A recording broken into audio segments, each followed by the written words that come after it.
करे निज दान जो सोई दिगंबर हो तो ऐसा हो। त्रिमूर्ति दत्त हर वो ही दिगंबर हो तो ऐसा हो। जटा सिर कांध पे जोड़ी विभूति अंग पे चोड़ी विभूति अंग पे चोड़ी पिछाड़ी संत जन टोड़ी दिगंबर हो तो ऐसा हो। गले रुद्राक्ष की माला फिरे अल मस्त मुनि बाला फिरे अल मस्त मुनि बाला। कभी जड़ मूढ़ मत वाला दिगंबर हो तो ऐसा हो। श्रुति बन स्वान पद चाटे दरस मृत्यु जन्म काटे दरस मृत्यु जन्म काटे। मिल्या गोपाल वन वाटे दिगंबर हो तो ऐसा हो।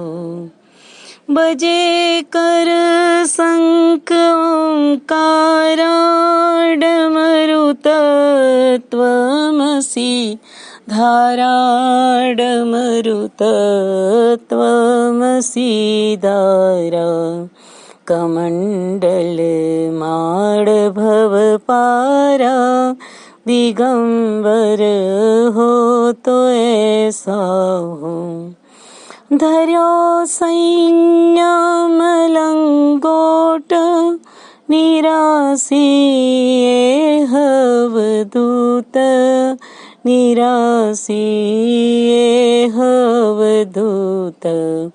बिनाय रंग सब जूठ दिगंबर हो तो ऐसा हो।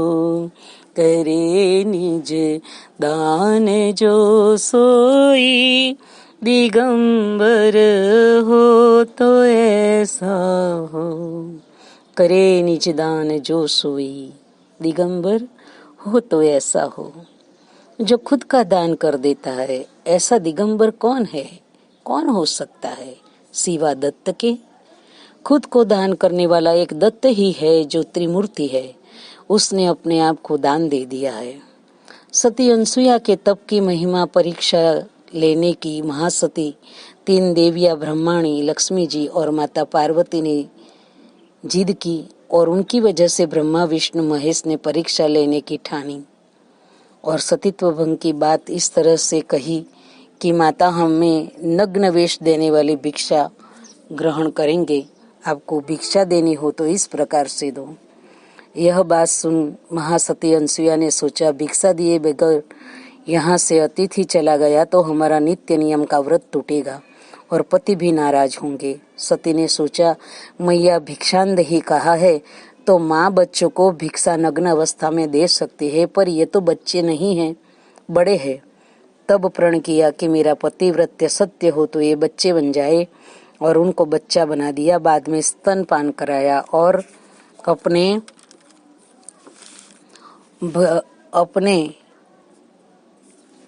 पति की सारी जो सतीत्व की उन्होंने परीक्षा ली थी वो परीक्षा में वो पास होकर के उनको बच्चे बना के स्तनपान करवा के जो उनकी इच्छा थी कि नग्न वेश में दान दे तो बच्चों को स्तनपान कराना वो उनके सामने नग्न भिक्षा है। वो उनकी इच्छा भी पूरी हो गई और माँ बालक के बीच जो प्रीति है वो अति पवित्र होती है। तो वो पवित्रता भी रही और अपने पति को सारी बात बताई। अत्रि जी भी खुश हो गए कि तुमने तो बहुत ही सुंदर भिक्षा दे दी और आनंदित हो गए। जब 3 देवियों के पास वो नहीं जा सके तब वो सोचने लगी कि क्या करे। नारद जी ने बताया, तुम्हारे पति तो बच्चे बनकर माता के प्यार का आनंद लुटा रहे हैं। तब अनसुईया जी के पास आकर देवियों ने पति वापस मांगे। कहा, पलने में झूल रहे हैं, अपने अपने पति को पहचान कर ले जाओ। और वह नहीं पहचान पाई। महासती अनसुईया से विनती की और माँ ने उन्हें फिर से देवत्व वापस कर दिया, पर दुखी हो गई। तब तीनों देवों ने वर प्रदान करने की बात कही। माँ ने कहा, अभी तक तो मैं आपकी माँ बनकर दुनिया का सुख प्राप्त कर रही थी, वही सुख आप दे दो। तब तथास्तु कह के अपने आप को दत्त के रूप में वहां जन्म लेकर माँ को शांति दी, अपने आप का दान कर दिया। वैसे भक्तों के लिए भी दत्त कई ऐसे काम करते रहे जहां अपने आप को पुत्र के रूप में स्थापित करते रहे। ऐसा खुद का दान देने वाला भक्त के लिए दत्त के सिवा कोई नहीं हो सकता। उनके सर पे जटा है, कांध पे झोली है, शरीर पे भस्म लेपन किया है, जिसके पीछे महान संतों की टोली चलती रहती है। बड़े बड़े ज्ञानी विद्वान व्यक्ति जिसके सामने नतमस्तक हो रहे हो, ऐसा विभूति दत्त के सिवा और कौन हो सकता है। गले में रुद्राक्ष की माला है, वह अलमस्त निश्चिंत फकीर बने घूम रहा है। कभी कभी तो वह बुद्धिहीन जड़ उन्मत्त मूढ़ बनकर घूम रहा है, लीला कर रहा है, जिससे उसे कोई पीछा करके पास न जाए।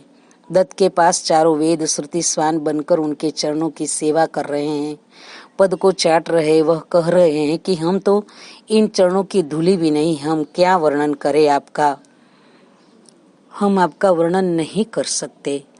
वो तो वही है कि जिनके दर्शन मात्र से जन्म और मृत्यु का आवागमन टल जाता है।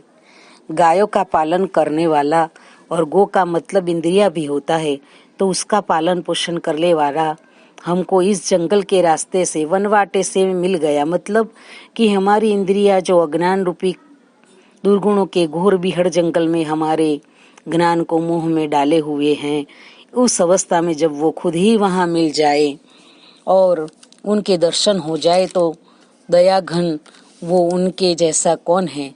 जब हम अधिकारी न होने के बावजूद भी वो दर्शन दे रहा है, तब तो उनके जैसा दर्शन दानी अपने खुद का दान देकर हमारा सब दुख दुख करने वाला, सुख का दाता और कौन हो सकता है।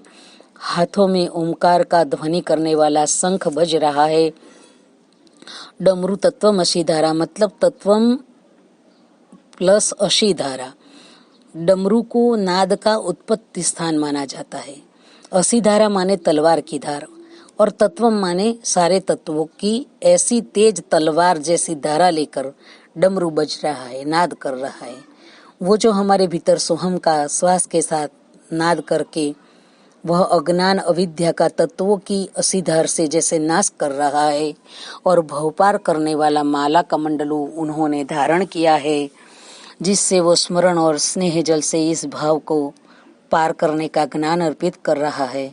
ऐसा दिगंबर दत्त के सिवा और कौन हो सकता है, जिसके शरीर को ढकने वाला लंगोट संयम का है, जो आशा रहित निराशी भक्तों के उद्धार के सामने या सुख देने के बाद किसी से पास कोई इच्छा न रखने वाला। ऐसा एक अवधूत ही है। जगत में कोई भी कुछ देता है तो अपेक्षित होता है, आशा रखता है कि मैंने ये उसका काम किया है तो वो भी मेरा ये काम करेगा, पर अवधूत ऐसी अपेक्षा नहीं रखता है ना। तो हुआ ना निराशी। अवधूत इसीलिए रंगा अवधूत कहते हैं कि दत्त निराशी है। दत्त के भजन स्मरण के रंग में रंग जाना ही सच्चाई है, बाकी सब झूठ है। बिना यह रंग सब झूठ, दिगंबर हो तो ऐसा हो, दिगंबर हो तो ऐसा हो, करे निज दान जो सोई, दिगंबर हो तो ऐसा हो, दिगंबर हो तो ऐसा हो। गुरुदेव दत्त, गुरुदेव दत्त, गुरुदेव दत्त।